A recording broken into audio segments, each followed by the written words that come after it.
we just got finished wrapping up another video for Thompson, and it occurred to me and Philip, and everything we've seen on the interwebs, on the YouTubes, that I have experience that a lot of people don't have, or a lot of people may want to learn about. And that experience is what I learned on my bikepacking trip. And we were both just like, you know what, screw it. Let's just make the video now, start it now. So here are things that I learned on my 1,500 mile bikepacking trip that I think would have been helpful to know beforehand. Number one is a frame pump. This is a small mini frame pump from Silka. It is tactical, or however you want to say it, and it was stellar. It helped me out. It saved my butt so many times. Now, obviously, it's something that I appreciate, so it's not something that I wish I would have known first. I didn't know how much I was going to need it, and it was really great that I decided to bring one. So it comes with a nice little polymer mount. It goes under a bottle cage. You can put a bottle cage on top of it, and as you can see, it ate a lot of mud, ate a lot of dirt, and I couldn't have done the trip without this little pump right here, because even though I was running tubeless, a tubeless setup on the rear tire, it got a couple punctures. Luckily, the sealant, it did what the sealant was supposed to do, but I would lose air a little bit or a little slowly sometimes over a day of riding, over a 100-mile ride. And so in the mornings, I would pump it up a little bit. Never had any issues with the front tire, but it was the rear tire.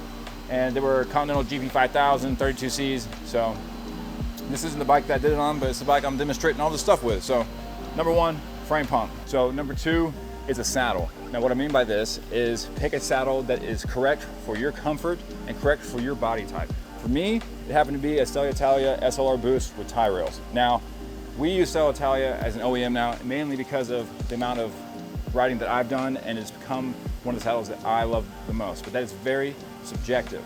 So what I mean by this is you need to test your saddle. You need to do more than just your weekend ride. You need to get out, get some real miles on it, not just a 50K every couple weeks, 20 miles here, 20 miles there. Like really put in some miles, some long hours, all day hours on your saddle consecutively, consistently, to really feel if you need to change your saddle, because this is gonna be your main contact point for weeks, for days, for many, many hours. And if this is wrong, it affects your knees, it affects your feet, it affects your position on the bike. It can create more pressure points on your hands because you're standing up more, you're leaning back more. So this is very important, and be sure to test what saddle you go with. A lot of people just use the saddle that comes on their bike, and this is a very easy upgrade. One of the easiest upgrades that you can do, and you can find this specific saddle on sale with different rails. You don't need tie rails, you don't need carbon rails. Something that's just gonna be durable and something that's comfortable for you. So test your saddle, pick a good one. Number three would be tools. Now, there is a lot of things that you could do for tools. One of them being a multi-tool. You could have a multi-tool built into your bottle cage. You could have a multi-tool, like a small little park tool that like flips open and stuff. Now that is good, but one thing I would recommend if you're bikepacking and you're not really worried about weight, I was worried about weight, but not necessarily because I had so many bags. I'm not just going out on a weekend ride. I wanted something that was definitely durable, and sometimes the multi-tools can be a little bit of a pain in the butt to work with. They flip out. They're good for quick fixes on your weekend ride, but what I wanted to do was actually use an actual torque wrench. You bring an actual torque wrench with actual tools.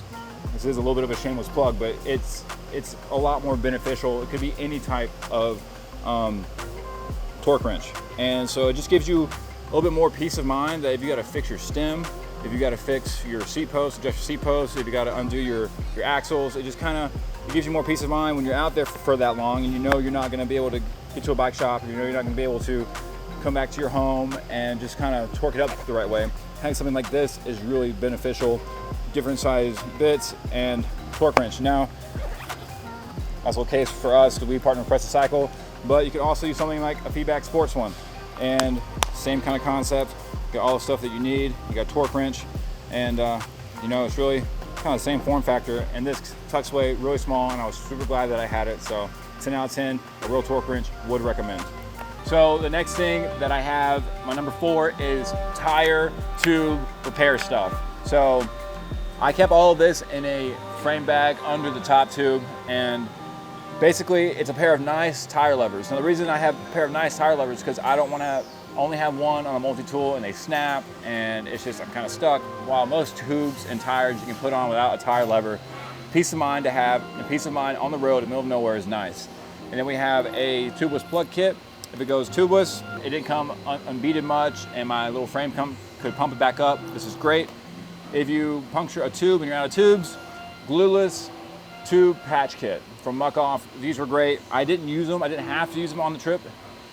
Praise the Lord, but they were nice to have, and peace of mind there. And then also, if you have a nice slice in your tire and you want to repair your tire and put a tube in, and you don't have an extra tire, this from Park Tool would work great. It's a tire patch kit. So all of this gave me peace of mind on the road that I was always going to stay inflated, have air, and be able to keep going to the next location to where I could take it to a bike shop or something along those lines. So this is very much needed. And I also kept, just a side note, kind of go along with this. If you're just going to go straight to tubes right afterwards, we don't need this, but I did keep a little thing of Silca, I think it was Silca, a Silca sealant, like a little bottle, like 8 ounces, 6 ounces or something, enough for like 2 tires if you had to. But yeah, number 4, stuff to keep you rolling. So number 5 would be electronics. And I'm not talking about an electric bike or electric shifting or your phone or anything. I'm talking about stuff to keep you seen and to know where you're going. So one would be the Garmin Edge 840 that I had. You don't have to use this. You could use anything from Wahoo, Hammerhead, anything. It doesn't have to be 840, it could be whatever you want it to be. But this was very helpful in knowing my route, knowing where to go. And then that paired with this. This is a Garmin Varier, and I believe they're compatible with other stuff besides just Garmin head units. Could be wrong, but this was a rear radar, and so this would let me know up here when there were cars behind me, and it also doubled as a light. So this was very, very helpful, and this changed the trajectory of the trip. And a lot of this stuff, like I'm saying, it's not necessary, but it gives you peace of mind, and peace of mind out on the road is very important, and it can keep you going and keep you confident. And so to pair with that, I had a nog blinder up front for nighttime. So I always had a headlight, a rear light, a radar to know when cars were going, and I always knew where I was going. Now, you don't need any of this. You could do it with a map and compass, but was this necessary and would I recommend it? A version of this, 100%. And if anything, this is great. A front headlight of any kind is great, and a rear light, of course, is great, and it's better than nothing. But this with a radar, game changer.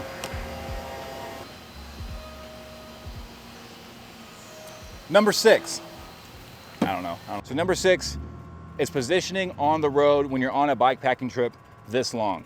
Now, I'm not a true roadie by any means, but I have done some road rides, but they're mostly back country roads with not a lot of people and not a lot of cars, and cars are usually pretty respectful. If I do a lot of urban riding, it's in the city, and you can kind of find bike lanes and maneuver around cars and get through because you're moving faster than cars. But out on busier roads, divided highways, coming into bigger cities, cars did not really care about me. So what I learned was, the closer you are to the white line, if you give an inch, they will take a mile. And what I mean by that is, if you try to be nice to the car, let them around you, and the closer you are to the side of the road, the closer they will get to the side of the road, the closer they will get to you. So what I found out was that if I'm this close to the white line, a car comes, and I move over to right here, the car will come right past my shoulder. Scary, almost poo myself, not worth it. So literally, if I move this far over here and I'm more in the tire track of the car will wait until an appropriate time to pass me safely, won't get so close to me, it'll see me better. And that was a game. After about 400 miles, I kind of felt that, because I kind of got more territorial about my part of the road. But as my grandfather said, who started the company, the only right not worth dying for is the right of way.